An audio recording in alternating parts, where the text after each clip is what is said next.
Bapa di surga, kami mengucap syukur kepadamu, Engkau telah memberikan kesempatan kepada kami untuk tetap boleh bernafas sampai hari ini. Itu semua karena kebaikan-Mu dalam hidup kami. Sebentar lagi kami akan merenungkan sebagian dari firman-Mu. Tolong Tuhan berkati perenungan hari ini, agar melalui firman-Mu, Roh-Mu dapat bekerja dalam hidup kami. Terima kasih Tuhan Yesus, di dalam nama-Mu kami telah berdoa. Amin.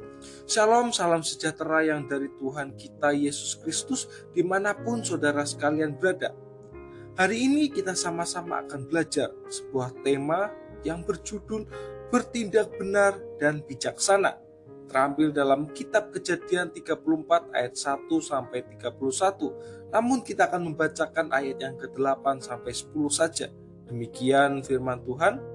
Berbicaralah Hemor kepada mereka itu, hati Sikem anakku mengingini anakmu, kiranya kamu memberikan dia kepadanya menjadi istrinya. Dan biarlah kita mengambil, berikanlah gadis-gadis kamu kepada kami, dan ambillah gadis-gadis kami. Tinggallah pada kami, negeri ini terbuka untuk kamu. Tinggallah di sini, jalanilah negeri ini dengan bebas, dan menetaplah di sini.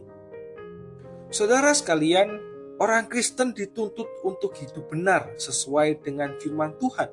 Dan juga orang Kristen harus bertindak bijaksana dalam mengambil setiap keputusan yang ada, dalam meresponi masalah yang ada, dalam menghadapi dilematika kehidupan yang begitu kompleks ini. Sehingga niat hati kita benar dalam menyikapi masalah yang ada dan bertindak bijaksana dalam mengambil setiap keputusan tersebut. Nah, itulah yang seharusnya dilakukan oleh Yakub dan keluarganya, khususnya Simeon dan Lewi, anak-anak Yakub. Dalam bagian firman Tuhan yang telah kita baca ini, mempunyai konteks narasi, yang mana anak perempuan Yakub yang bernama Dina diperkosa oleh Sikem, anak seorang raja Hemor dari orang-orang Hewi.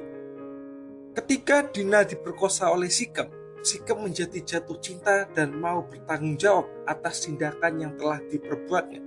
Sikem memohon kepada bapaknya, dan bapaknya memohon kepada Yakub dan anak-anaknya untuk menikahkan Dina dengan Sikem, serta menawarkan mahar yang mahal dan saling menikahkan orang-orangnya supaya menjadi satu bangsa dan memberikan tanah Kanaan ini kepada keluarga Yakub.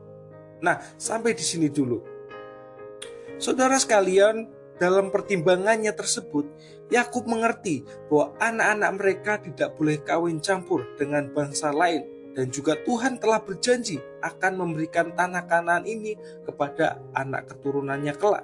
Sehingga pertimbangan tersebut harus ditolak oleh keluarga Yakub.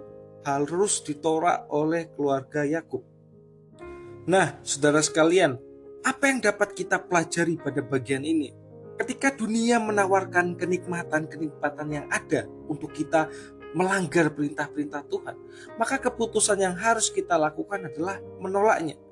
Yakub tahu bahwa tidak boleh mengawinkan anak-anaknya kawin campur dengan bangsa lain, karena akan berkaitan dengan tanah warisan yang diberikan Tuhan kepada keturunan Yakub, dan juga Tuhan sudah berjanji akan memberikan tanah Kanaan itu kepada mereka, sehingga tidak perlu lagi diberikan oleh orang lain.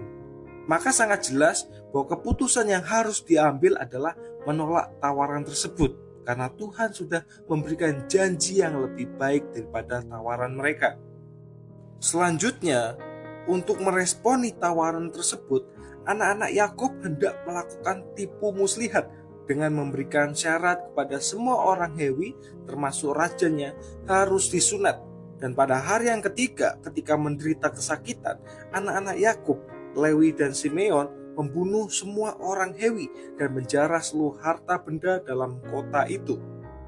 Nah, saudara sekalian, keputusan keluarga Yakub untuk menolak tawaran tersebut sudah benar.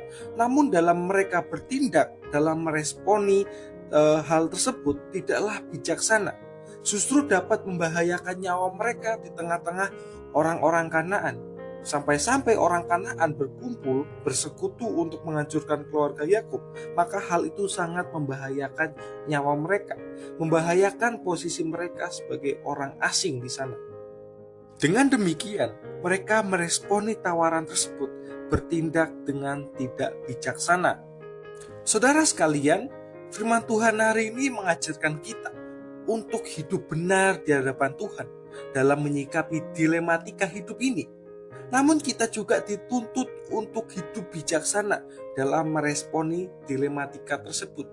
Jangan sampai kita sudah hidup benar karena kita tidak meresponinya dengan bijaksana, maka hal itu bisa menjadi batu sandungan bagi orang lain, atau justru yang lebih parah lagi dapat membahayakan nyawa kita sendiri.